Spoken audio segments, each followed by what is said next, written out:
Today we're talking about investing in real estate. You know, we as homeowners in the United States hold a significant amount of equity in our homes. The latest statistics show that we have $21 trillion in equity in our homes. And equity is basically the market value of your home as compared to what kind of mortgage debt that you have. So most of us, if we've purchased our home, let's say you bought your home in 15 years ago. So you've been able, maybe you got a 30-year mortgage, but you probably, over the course of time, when we had mortgage rates of 2.5%, 3%, super low, you've probably refinanced. And if you refinanced and didn't go out and do another full 30-year fixed mortgage rate, you may have did the same thing I did, was we refinanced, and instead of a 30-year, we went down to a 20-year, and then we refinanced again, and we went to a 15-year, and then we went to a 10-year, and our payments stayed pretty much the same, but the length of time. So we saved so much money when we refinanced over the last few years. Now, rates are higher. Nobody is doing the refinance thing. We know that at some point rates will likely go lower once again. Will we ever see 2 or 3%? Probably not. I mean, let's just be real. I'm not sure that scenario will ever come back again in the United States. And so we have to be real. If you buy a home today and you have a 7% mortgage interest rate for 30 years and it's fixed, if that rate goes down to 6, you're going to consider refinancing, because a whole point difference will make a difference either in your payment or the length of time that you have that mortgage. So those are the kinds of things that so many people are worried about. Well, investing in real estate right now is a really bad idea. Can you hear I hope that you can hear in my voice that I really don't believe that. I do not believe that, because it's not true. Investing in real estate, even though you may think that the home values are overvalued right now, the home prices are too high, guess what? A year from now, that same exact house that you're thinking about putting an offer in today will most likely be worth more a year from now, 2 years from now. So the longer you wait, the higher that price is going to get. Because remember, the bottom line is it's supply and demand. Supply and demand. We have no supply. We have tremendous demand. We have hundreds of thousands of buyers who are looking to purchase a property. They are ready, willing, and able, but they cannot find a home to move to. In Cincinnati, in the Cincinnati market, where I have been an agent for 20 years, I will tell you, I've never, ever seen anything like this. And I know there are some agents out there who have been in the business even longer, and they are struggling. They're struggling to understand this marketplace. You know, the market in Cincinnati right now, where buyers are willing to spend more than a house is worth, is extremely foreign to a lot of us. A lot of people who are in their 60s or 70s, they go out and they are like, okay, it's time for me to buy a home. I'm going to sell this home. It's way too big for me. I need something else. I know I can pay mostly cash. I'm going to have a very small mortgage. That all is well and good. But I am not paying more than that house is worth.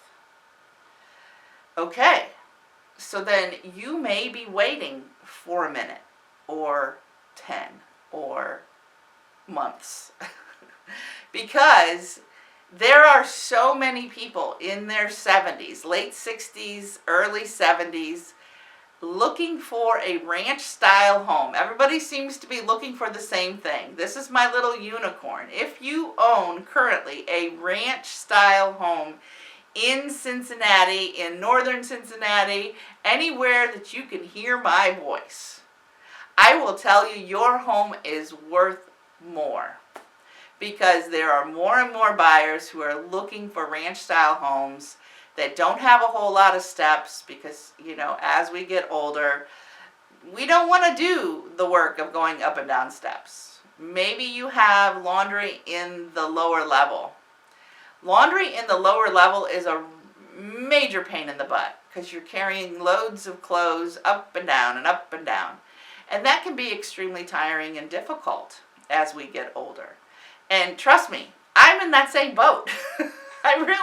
I'm like, okay, I have a traditional 2-story, 2.5 bath with a nice big yard. And I love my home. But Scott and I are the only ones who live there with our one little dog, Bandit. And it's really too big for us.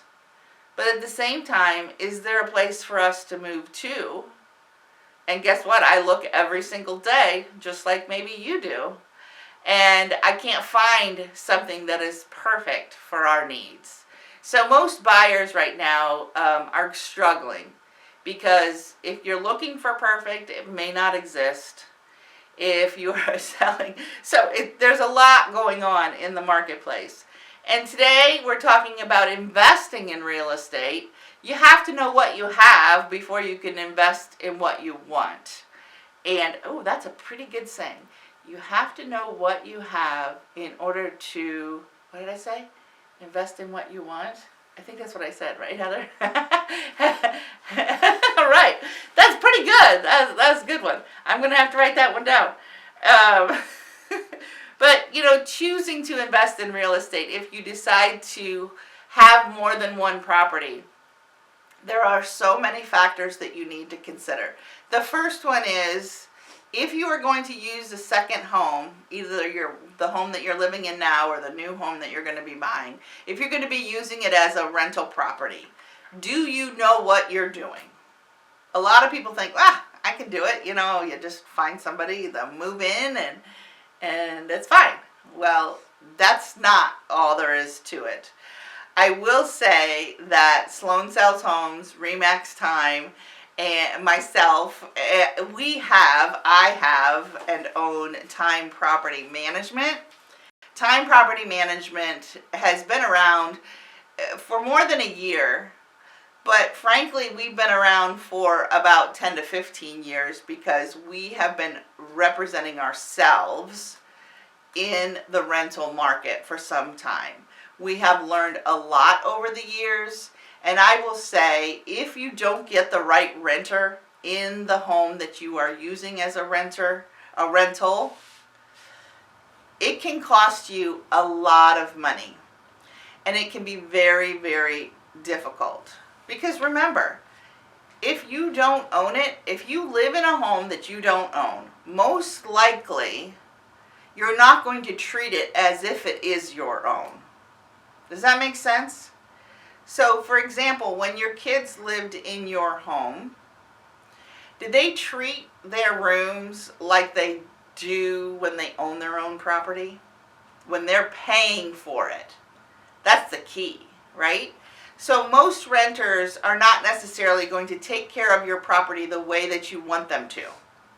So that means you're going to need to oversee what they're doing in that property, make sure that they're paying you on time, making sure they're not putting holes in the walls. We've seen some nightmares, and I will say that it is very, very difficult, unless you want to spend a lot of money, to go after renters who do a lot of destruction in your rental property. So that's a frustration that a lot of people don't want to deal with. And that's why Time Property Management is available, and for a fee. Basically, we manage the property for you, and with that we will send you a portion of the rent each and every month.